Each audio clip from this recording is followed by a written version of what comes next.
Welcome to Office Hours. Whether you're new to the acupuncture profession or have been at it for decades, this is the place where we discuss all things Chinese medicine and more. Join Toby Daly, a seasoned acupuncturist of the Somme tradition, and Angelique Britt, a nurse turned acupuncturist who is brand new to the field, as they explore topics in and around the world of acupuncture and Chinese medicine. There's something for everyone here. Drop in anytime. Warren Sheir, welcome to our show, Office Hours. Thanks so much for coming on. You're welcome. It's a All right. pleasure to be here. Thanks for saying that. If you don't mind, could you give a little bit of your professional background for some of our listeners that might not be familiar with your work? And if you Yes. could somehow lead it into your book, Ancient Wisdom, Modern Kitchen. So if you can incorporate that in your bio, if you don't mind. I started my Chinese medicine education in 1995, moved to San Diego to Pacific College. And then I actually, before that, I came from a background of macrobiotics. This is when I was like undergraduate, which I don't recommend, but, Too but it, strict? It's too strict, Warren, or I what? was. What? Okay, yeah, Yeah. And, but I was in my 20s. yeah. So that's like sort of like being religious in your 20s. So I shed that after maybe 5 or 6 years. I became aware of like the energetics of food at that point. Mm, Even though I don't think a lot of what they teach is necessarily accurate, some of the framework is. And of course, the yin and the yang, temperatures, things like that. They don't exactly, they're not exactly like we would learn in traditional Chinese medicine, but the ideas were there. So I came in with that background and a pretty strong background in that. I studied with Michio Kushi in Boston and other people in the mm. Burma also. And I took it very seriously when I was younger. And then I just as seriously dropped it. But but always kept a sense of eating good, clean food, which of course could mean different things to different people, but we'll get into that. Yeah. Well, what does that mean to you now? I think that might be valuable for us to know. What does eating good, clean food mean to you now? Well, okay, so now it means whole foods whenever possible, Mm, organic foods whenever possible. And a mixture of like lots of different types of vegetables, some whole grains, some, I guess I would call them sort of clean animal products, like wild caught fish. I do eat pastured chicken. I don't actually have not eaten red meat in many years. Occasionally I'll have lamb, take it like once a year. So I'm not like dogmatic or religious about it. It's just how things have happened. So that's, and then I just also don't overeat anymore at all ever. How do I stray from that or whatever? And I don't. Okay. That's the thing. I was Mika, my partner. She eats chocolate, good quality dark chocolate. And I was doing that for a while and I don't anymore. I just sort of eat simple foods. I'll have porridge in the morning and we do a lot of soups, stews. even in the summer? Yeah, yeah. We have a garden in the back, so she grows greens, different greens, beet greens, a lot of Japanese greens, Buna, Mizuna, things like that. And she actually grew up on an organic farm. Her dad is originally from Japan, Oh, and he's a scientist, but they decided to become sort of like weekend farmers in rural Canada, north of Toronto. And they had this it's the largest garden I've ever seen. Has to be like I don't know, half an acre or something. It's oh. big. Yeah, it's still there. And, uh, and so she grew up eating like, kabocha squash and Japanese greens and all of these fresh vegetables. So we brought that into our current diet, these things. We That- do lots of vegetables, and that's the summer thing. And then, mm. occasionally they say in Chinese medicine, don't eat cold raw foods. I don't buy that at all in the summer. Yeah. Right. When San Diego in the summer, that's probably all Yeah. right, huh? Yeah, that's just like I don't get religious about these things Uh, at all. I think that's an important message, right? Is like we have some guidelines, but not yeah. You know that term orthorexia? No, what is that? That means like you're so strict eating that you make yourself sick. Like, is that apple organic? You're just scared of food and you're scared of things. And yeah, Yeah, so I I cured feel like myself of that. yeah, but that maybe you started out a little bit like that. So now the pendulum swung into the middle. It's just such a sweet Yeah. spot to be in. Yeah, and I'm that way with patients too. I mean, I don't. It's like you can't beat people with a stick. So So yeah. So I still eat simply. Probably more than ever now, and I don't cheat or whatever. I don't have ice cream or it's been years. My one sin is I do drink coffee. All right, well Which is not actually it's not probably not good for me because I think it's drying yeah, and I'm getting older and I'm getting drier. But okay. But coffee's so good. yes, it is. It's my sin too. I'm not giving it up. Okay. I try and move a lot of my dry patients from like half a cup of coffee to like 5 cups of tea, and that seems like it goes okay. I tried that. No, it doesn't work for you, Dr. Shear? Yeah, but I sip it. No, it doesn't work. But yeah, it doesn't work for me. But I do sip the coffee. So so my first cup, which is I'll have in the morning, it'll last for 2 hours. Okay, yeah, that's all right. Yeah. So I think there's something, at least from my experience, qualitatively different about sipping something than about guzzling it down. Yeah, And the same is true for food, I think. the body has time to integrate what you're putting in rather than just Yeah. big chunk coming. Yeah, that makes sense. And that's another thing I've done more over the last few years is just eating more slowly, which I recommend to patients Mm, mm. always. You You have any can. tips for that? You know, Yeah, I because was I gonna think say, people what do have you that tell them? idea. People have that idea. Somebody should create an eating app like they have meditation apps, Yeah, yeah, like a that's right. metronome. Well, Like a you know, breathing app, like yeah, 1, 2, 3, 4, 5, chew. yeah. Yeah. Okay, yeah, that's all right.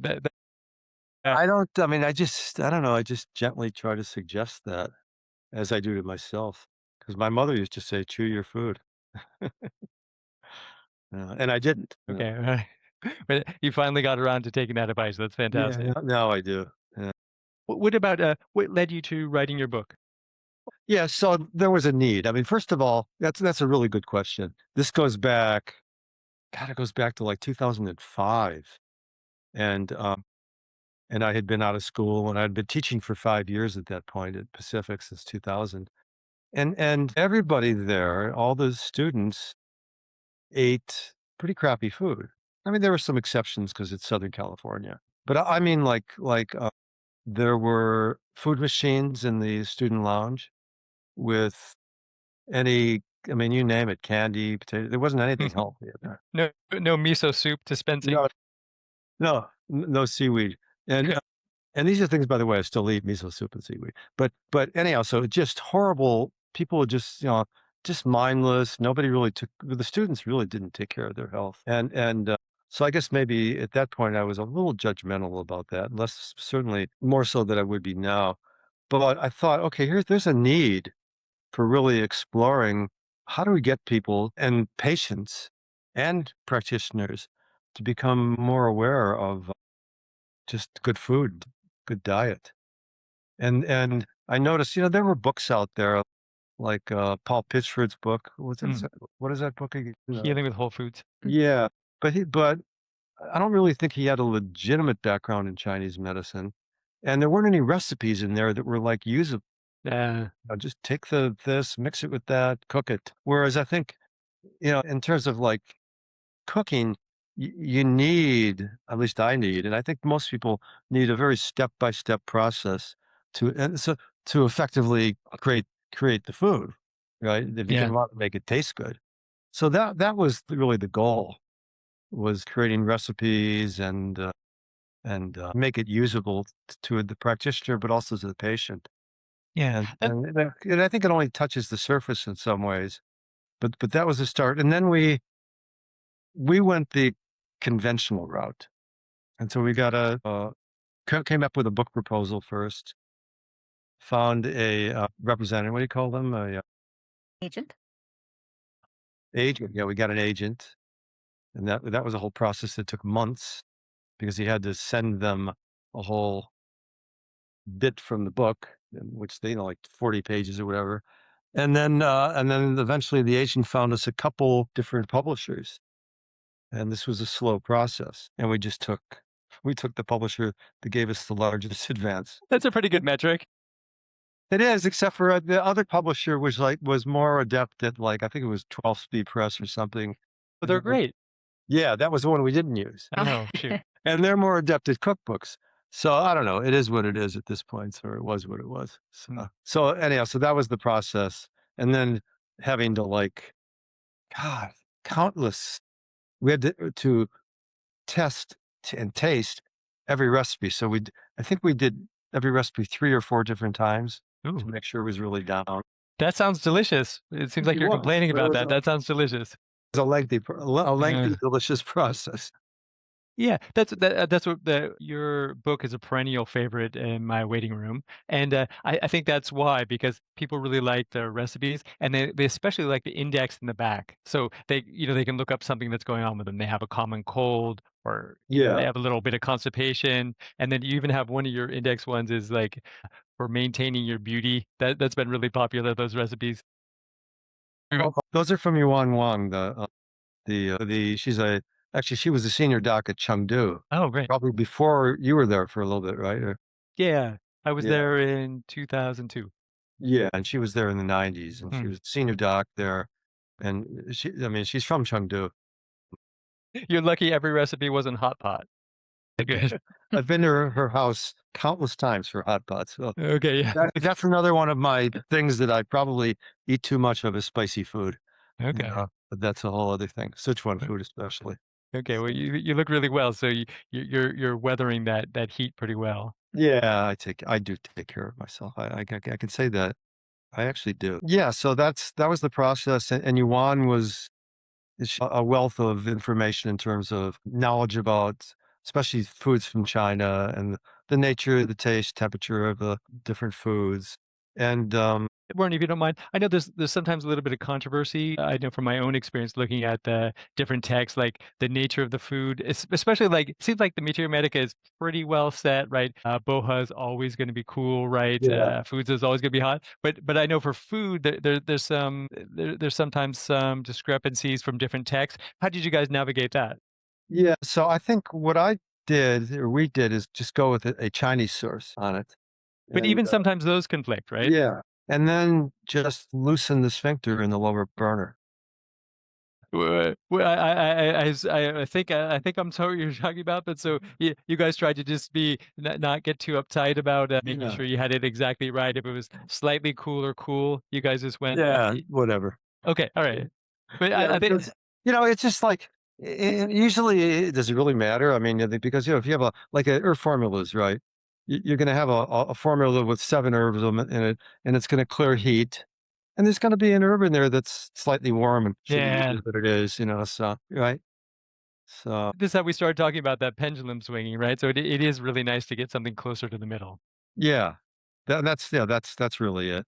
So, didn't obsess about did our best Yeah. and then But just like let it go. yeah, anyway, when I was looking through your book, everything, just before this, I was looking through it, everything looked reasonable to me, right? That's my sense about the temperatures, about the natures too. So Yeah, yeah. and we went to a number of different sources, Mm. and then I was just like, "Well, okay, this, yeah." Well, what did you do in your app? I mean, that's Yeah, that was difficult. How I got around that, the app itself, I made it editable. So like if you really think that watermelon is not cold, which almost every source I had said cold, you could yeah, change it to slightly warm. Watermelon could be slightly warm, and then that's in the app now as slightly warm, and then all your dietary recommendations and everything like that will follow it as a slightly warm with really? Are there yeah. sources that actually say it's slightly warmer? No, but I'm saying just as an example, right? Oh, Because there was so many different conflicting things. I thought, well, the way to get around that is yeah, if someone feels really strongly that their tradition wants to say it's this, then they can do that in the app itself. So yeah, that was my way of getting around it. yeah, and actually, the slightly I think is good because slightly warm or slightly cold is like close to neutral, and it often jumps the fence. Yeah, Okay. the space medicine loves that kind of wiggle room like that too. So Yeah, I like yeah. that. Also, not being rigid. I mean, that's the whole thing. Mm, It's amazing that there were 3 authors, Yuan, me, and Mika, and we really there was no little to no conflict. It was really interesting because you expect conflict, I think, in this yeah, world. And it was just like, we still go to Yuan's house for like lunch or dinner, and nice. yeah, years later, yeah, But that's nice. Everyone kind of had their own tranche, and then and brought it all together for the book. Then, huh? yeah. And what's the word? I mean, I so respect her wealth and breadth of Nah, that it was just like, okay, I don't need to like stick my ego in there. this is like a smart way of navigating it. It is, yeah, and it's kept me in this my relationship with Mika for all these years too. Okay, nice. I was gonna ask you about a clinical question if I can. What about have you ever seen Yeah. something where you thought, "Oh, I'm gonna definitely need herbs for this, for a case," and then just by dietary recommendations, you were able to pull things Yeah. around? Anything like that come to mind? Yeah, I mean, the first thing that comes to mind is, like, spleen efficiency diarrhea Mm, and just kanji, like, I don't know, what would be representative formula for that? Shenlin Baijusan, right? Ginseng atractylotus and, Porin atractylotus, right? And, so that would be spleen deficiency diarrhea, but instead, I like to give a kanji and put, like, herbs in there like, I don't know, like, well, definitely Fulin, Iren, lotus seed, mm. like, Lianzi, Chenshire, like, Euryalus, foxnuts, Yeah. things like that, and just make a kanji out of it, and that's worked. Okay, but that's great. So that's kind of straddling it, right? You're taking the kanji from the food world, and I mean, I know there's no fixed line between the two, but anyways, Those are food herbs, so yeah. yeah, yeah, food grade Yeah. herbs. And it's interesting. I have a patient that just cannot digest any herbs, but then I gave her the foxnut, the Sure, and so she can do that, right? Because it's so food grade, and then Yeah. she's able to maintain her. She just had massive diarrhea problems, and so with just that single food grade herb, she's Interesting. able to do it. Wow. Yeah. So yeah, I think that it is a nice way of doing it, right? For especially the really sensitive patients, then get closer to the food grade kind of herb. Yeah. And then, of course, the for a lo my experience is that keep it simple for these kind of spleen deficient herb sensitive, patients, and not to, like, throw 14 things at them because it can overwhelm the digestion very Yeah. Okay, that sounds like a good uh, strategy. My colleague Angelique, I'm just constantly trying to talk her into to prescribing more nutrition for her patients. She stopped listening to me a while ago about that. Warren, could you take a swing at it, trying to talk Angelique into prescribing more nutrition for her patients? it's hard to proselytize. Okay, please Um, do. yeah, I mean, it's challenging, I mean, Mm, but it's important because the thing is, obviously, it's hard to change somebody's diet. Mhm. I don't know who said it's like changing somebody's religion. ooh, What? I said, ooh, that it does feel like that sometimes. Yeah. Yeah, but without if people take one step forward and two and sometimes three steps back with Mhm. their diet. Yeah. Mm, And so even sometimes baby steps with the diet can really make a difference. Just just adding something or having them what's a good one? Just like a good warm breakfast mm. kind of a thing can make a difference. But it's the one step forward and two steps back that I think is and do you use herbs or Yes. yeah. I am 18 months into practice and Okay. I opened my own practice. And so that whole drinking from a fire hose from school has continued as I learned to run a business and treat patients all by myself. And so nutrition, yeah. I mean, I know how important it is, and I've Yeah. also seen how challenging it's been with patients. There's low hanging fruit, if someone's drinking ice water and eating ice cream 3 times a day, like obviously I don't just be like, no problem, and send them on their way. But when it comes to being more knowledgeable, it's a gap, in my own personal education. I have your book, It's a recommended gap in the reading. it's a gap in the education. Yeah, it Mm. was a It's very funny short because course. yeah, because it's like I was just thinking this morning that like Western medical school is the same way. Yeah, Mhm. I mean, how many classes on nutrition do they have? Not probably not much. enough. Yeah, Just like us, hardly. Yeah. So yeah, I can't. It's hard to proselytize. Look at it as Uh, inspiration and It's that square. it's. I mean, it's. I guess maybe the best thing is if you can actually take baby steps towards doing it, and then have some success, and have that sort of like you can feed on that. Yeah, Yeah. I did this has happened a couple of times. I've had patients shift their diet. I've got them on board and been like, "Look, let's just do this." So I had one person who was like very phlegmy and so much dairy, so much cold food.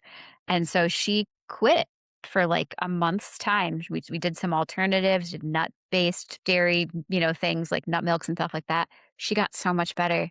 And when she hit the end of that 30 days, right back into it. just like went right back. And I was like, God, yeah, she just loved the ice cream so much, Yeah. loved the Oh, yeah. regular milk so much. And it was just like, and Yeah. it's almost like she had amnesia about how much Uh, better she was doing without that too. So, I feel your pain. I'm sure you do.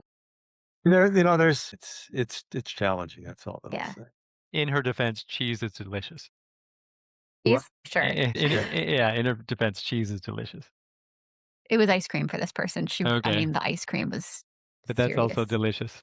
I agree. And Like I yeah, call that the triple yin. the You know, triple. Yeah. cold, it's dairy, it's sugar, it's Uh, just whatever, and it's delicious. Yes, of course. I'm gonna steal that from you. I'm like, you got the triple yin disease. Okay, let's Yeah. work on that together. I've had people add, like, okay, if you're gonna have yogurt in the morning, like, add some cinnamon, Yeah. add Well, some you see, that's a good warm. one. Yeah, Yeah. add something That's warm. I was actually gonna get into that a little bit of just adding the warming spices. Cinnamon, Yeah, uh, a little bit ginger. I mean, I was doing that for myself years ago when I was in school because I was having like a digestive. What was I doing at that point? I was drinking some kind of a cold beverage with spirulina. oh, Like, that's really cold. yeah, exactly, cold, like, and I got just horrible indigestion. It's first term at Pacific, and what helped that was I continued doing the spirulina, but I added ginger and cinnamon cortex. Rogue, and it actually helped. And then I stopped doing it because I learned more. It's like, yeah, this is not good for my constitution. But the warming spices are a good thing. So cinnamon, fresh ginger, anything else that people you made it. I think we want to tap into like your clinical knowledge, right? What have you recommended that people take on? Well, yeah. So, well, the warm breakfast for sure, Mm, and I try not to like at least initially take away too much. mm, yeah, But one thing I do like to take away is the cold food. yeah.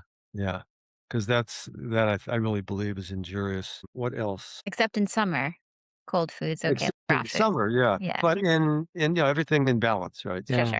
But yeah, maybe first meal of the day, right? Do you think of something worse than raisin bran with cold milk on it? Yeah, yeah. Just substitute it. I mean, not everybody's going to have like miso soup or something, Uh, but certainly some kind of porridge. I mean, I myself I do steel cut oats, nice. easily done in a instant pot where you just like set it up.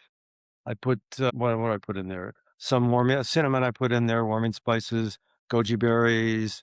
It's great. So that's a simple thing to give people to Mm. really make a difference initially, And especially in and the instant pot. and they may feel something right away, right? If they go from cold raisin bran with milk to hot pot, excuse me, Instant Pot congee, right? They may feel different quickly. You think that's true, and you think that's motivating for them? Sometimes, Uh-huh. at least for the first month. Okay, all right. You got patients like Angelique's that Of course. they feel like $1,000,000, and then they're Oh, like, yeah. "Oh, okay, well Yeah. that month is Yeah. over." So And then, sometimes you really don't know what they're doing also, right, that's what What are they you doing? they It's report like certain Fair. things. a great story is that I had this patient and taking herbs supposedly every week, a bag of herbs, right? Every week, right? And I forget what the chief complaint was. It was a long time ago. And then the roommate came in. And She had a small apothecary at her house. yeah, the roommate said, I don't know, what's this pile of like white tags doing on my kitchen counter? There's like 14 of them. So the one guy was like buying the herbs, but not cooking them, just stacking them. That's an expensive charade, you know? It Yeah, is. But who knows how common that is? I don't know. aspirational to cook them someday. Yeah. I think it was a UCSD student, and I think not from this country. Mm, And maybe it was is I need to please the doctor syndrome, yeah. possibly culturally. That makes sense. Yeah. It's been a little bit more than 15 years since you published your book. Anything you change your mind on about since then? Something you wish you would have put in or taken out? You have any sense about that? Yeah, I wish I had created an app to go with it. That would have closed off my lane. But yeah, that would have been great. I don't have a shortage of ideas, so I would have gone into something else. Yeah, but that's probably, I also wish that we collectively had had the energy to like do what we intended was create a website with the whole resource. Well, it's not too late for that. Yeah. Well, it's too late. Okay. The recipe's only available in your book? There's no online? Okay.